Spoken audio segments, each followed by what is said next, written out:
Good afternoon, everyone. Welcome to 01460 on the Go, the podcast for Littletonians by Littletonians. Today is October 23rd, and we are lucky enough to have with us today Tony Sousa, our new assistant town administrator. Welcome. Thank you. It's great to be here. I am looking forward to finding out all about you and introducing you to the town. But before we do that, I wanted to talk a little bit about town meeting.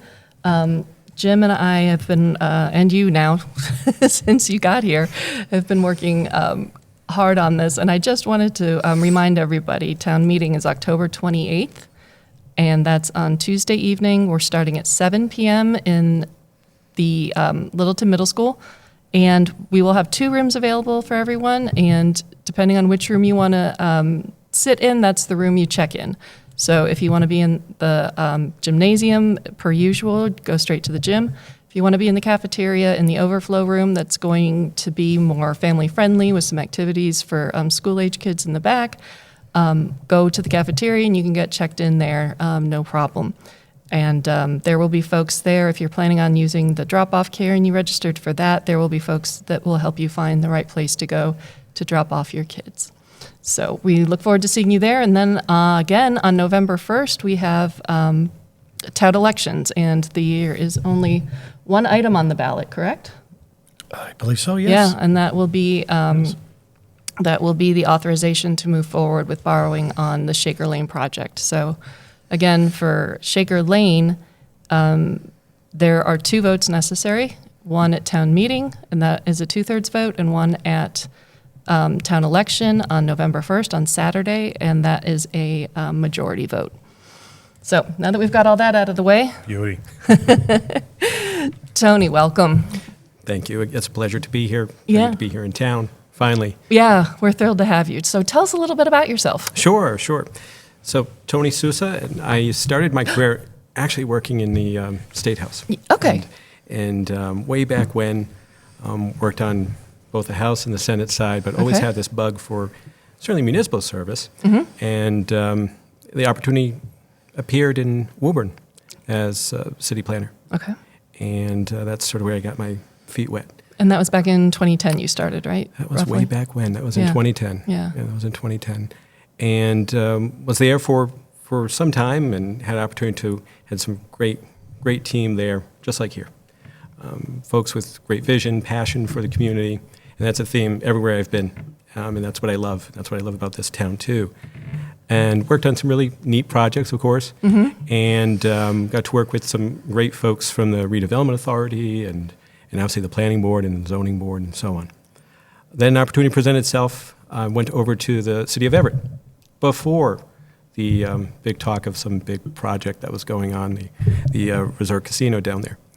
And they're much more complex organization, completely different set of needs, circumstances, goals, objectives. But again, that same passion to improve your community and how to do the very best you can each and every day. Then after, I want to say it was about six and a half years or so in Everett, wanted to venture out into this town side of stuff. You know, Woburn being a city and Everett being a city, Oxford presented itself as well. So I decided to venture out to the center of the state and got to learn more. I started there as director of planning and development, and then opportunity presented itself to serve as assistant town manager. And then I want to say 3 years or so go by, and personal circumstances as well, all for the better.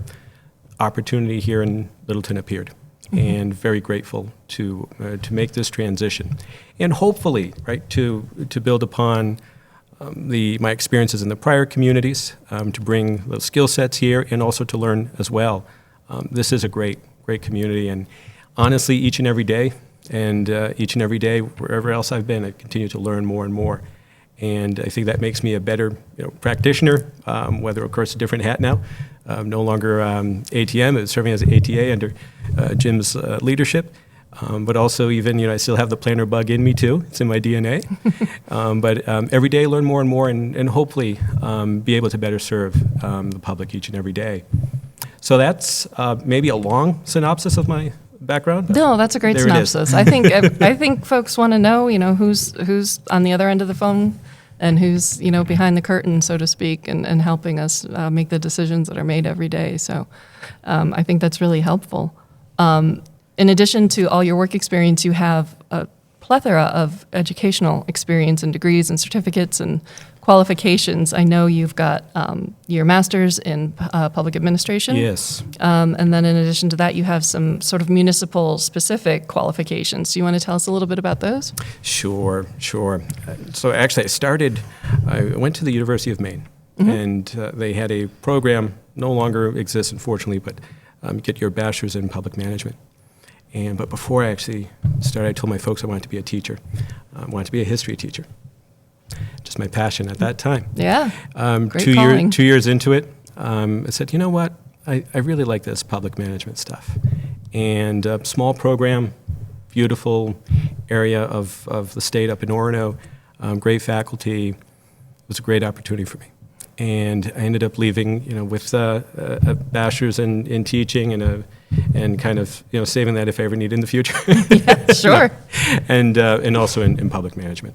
I was wondering how how those two bachelor's degrees happened, what the story was there. It worked out well. Yeah. It worked out well. Yeah. And so then, when I made my way back home, here is home, Massachusetts, working in the State House, I started to, again, thinking about long-term professionally, and to be able to get in this type of role, focus on getting a master's in either public policy, but really public administration. So I got my MPA over at Bridgewater State, and did that part-time, working full-time in the State House, and then to pay the bills, and then also I think I finished up maybe my first or second year in the city of Woburn.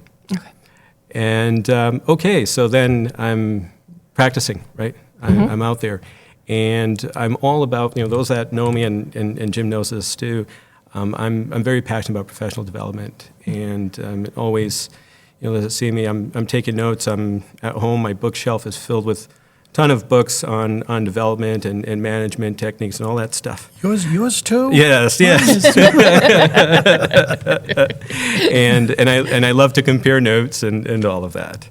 But coming around full circle, an opportunity, a great program over at University of Chicago in municipal finance, and I know I needed to focus more on that if I wanted to really be successful. At that time, I was in Oxford, but learning off of being a department head at a staff of 9, 10 in Everett, and working on the CIP along with the CFO there, working on community development block grant projects and so on, getting a better understanding of municipal finance, even if it's in the broad picture, but getting those fundamentals out of the way.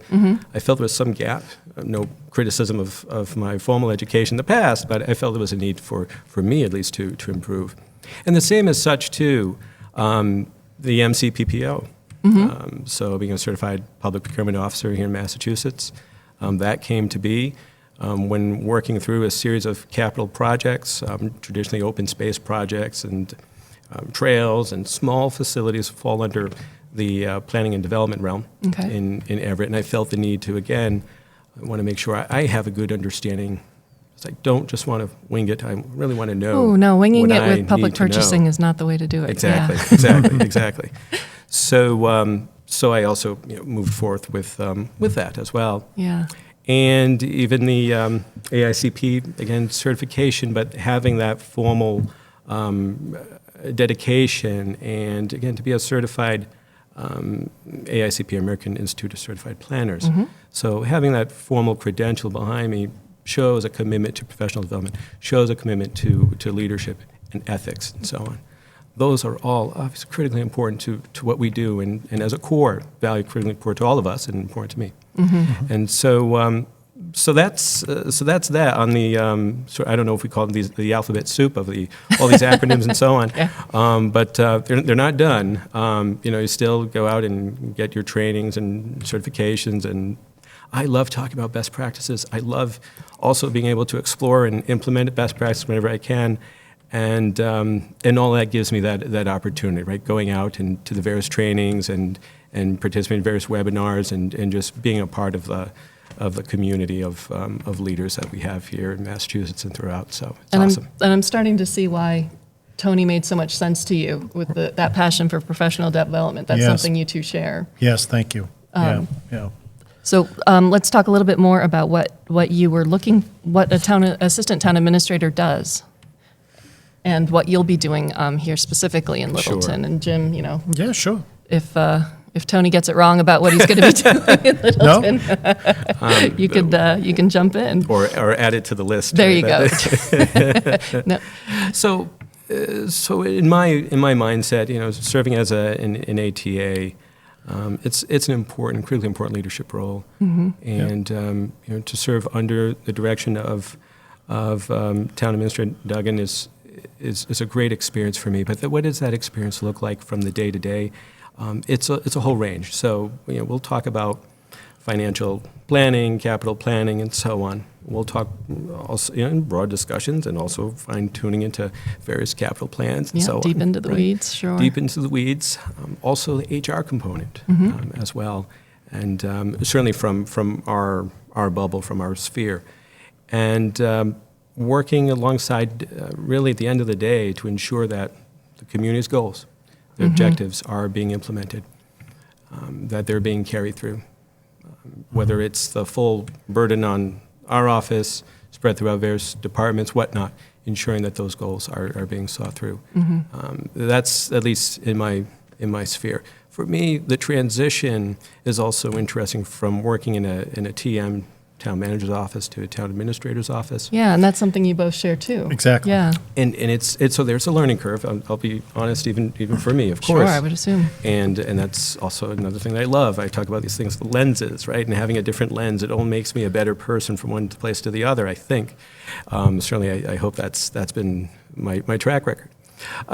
Serving as a ATM, in that particular role, in that particular community, by charter, by design, certainly a broad array of authority for the TM there, and being the ATM to assist in facilitating that authority. So vetting through appointments, for example, having a whole array of immediate direct reports.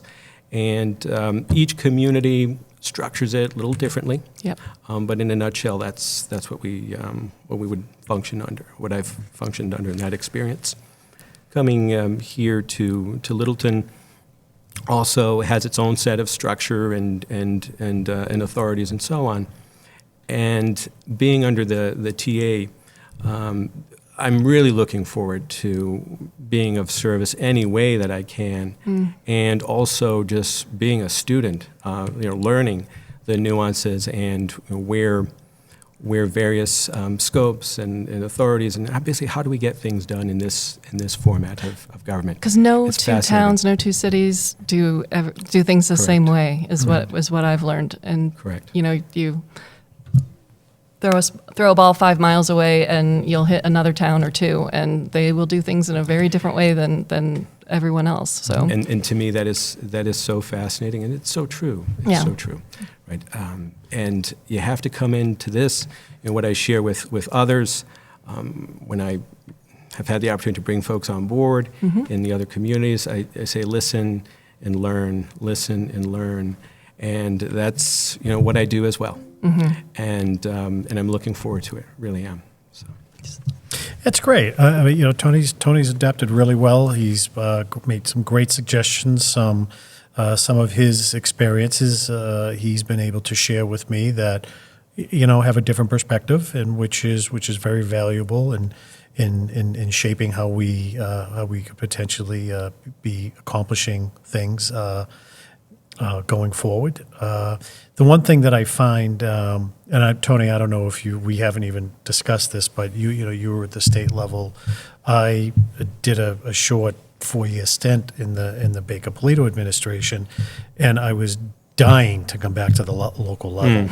I found it, at least, I'm going to simplify it, but it's okay, please fix the pothole. The pothole is done the next day. Whereas if you're at the state level, it's, something may sound so simple, but it's got to go through the legislature. It's got to go to the first reading, second reading, third reading, and then it just gets either shelved and not done, or doing or in some way, shape, or form it gets delayed. And I just found it a little very frustrating. Sure. Yeah, Sure. It's yeah. definitely a process, right? With- Definitely a oh, process.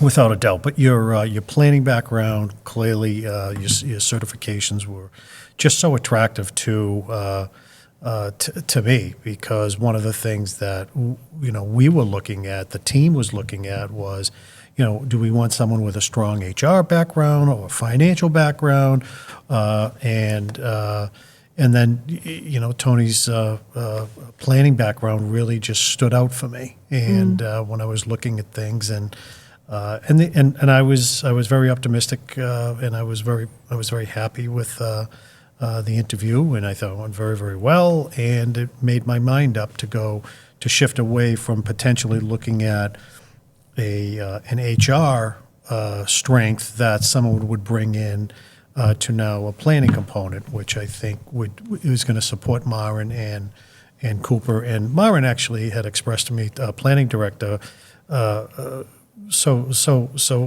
very, very nicely. She was like very appreciative that, thank you for bringing someone with a planning background. So with everything that we have going on, the vision that the select board Right. has, I think it's great that here is a major strength that we need, because we do have a very solid financial team. We've got a solid HR component. So this is going to be able to help round off the team to be stronger. Yeah. which is Yes, good. and I have to tell you too, learning about prior to coming in how strong the finance team and the HR team, that made me feel very, very comfortable.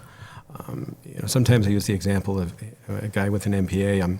Although my specialty, if you will, is planning, but I think it's sort of in the medical field a little bit. I'm a generalist, right? But I'm not a super expert in any one thing. Gotcha. And knowing that there's some awesome people here in town. Yeah. That our finance team, Yeah. HR team, Yeah. it's a godsend. It's really, really great. Yeah. And it's a blessing for Littleton, I think. Absolutely, every day. I'm really grateful for the folks that we have working for us. And as Littleton is on the verge of a lot of major growth, Yes. having that experience in the town hall is going to be really helpful, I think. And I'm sure Maren is going to appreciate somebody who speaks her language.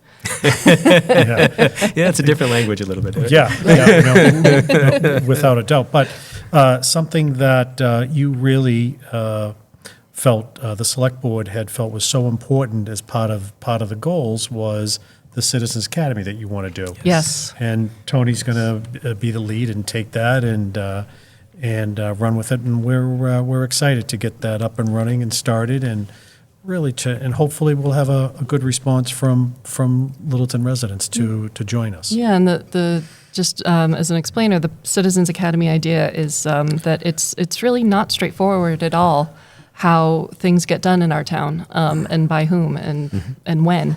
And so the Citizens Academy is a project that we've been working on to give folks an overview of how decisions are made and why they're made or where, and how they can take part in those decisions. Right, we've got so many different leadership roles and committees and commissions that would love additional help. And I think a big part of the reason that we don't have all those positions filled is that folks don't really understand what they do. So I'm really looking forward to seeing that come to fruition. Yes. Oh, I'm super excited. Hopefully there'll be an opportunity to come back to talk about that program. 100%. Oh, yeah. Oh yeah, Oh, it's on the list. You're already penciled in. Guaranteed.